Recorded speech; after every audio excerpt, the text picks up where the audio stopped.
Friday, August 14th, so don't forget to pick it up. But the process is kind of very simple, really. You know, either myself or Padge will have kind of riff ideas. We'll document them as much as possible while we're on the road on an iPhone or a computer or something like that, and just trying to accumulate as lot as we go.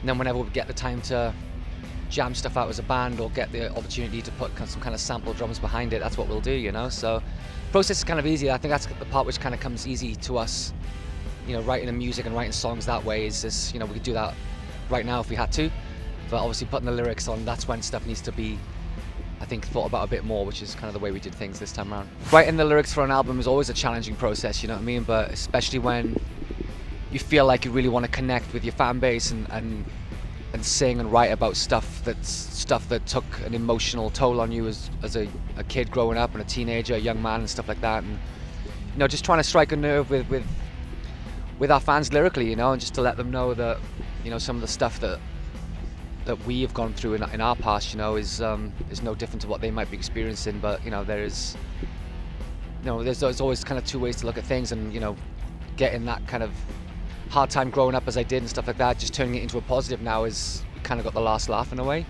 you know. So it's just more kind of just trying to write stuff which actually was stuff from the heart this time around, rather than just trying to make stuff up, you know, which has kind of been guilty of in the past. So it was definitely challenging, but I think doing lyrics for any album is always challenging, you know.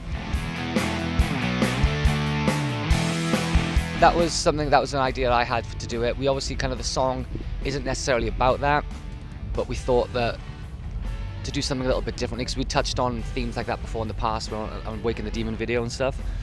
So we kind of just wanted something that was hard hit and gritty and was almost uncomfortable, you know. And we thought that something like that was would definitely do the job, you know. And we wanted something that would resonate with the people who watched it and make them think about stuff, you know. So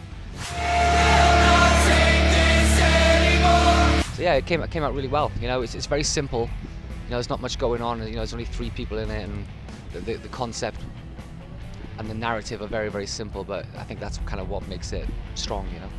What's up, I'm Matt. I'm Padge. He's Padge, we're from Bull of My Valentine, and you're watching Louder Noise, the loudest noise on earth.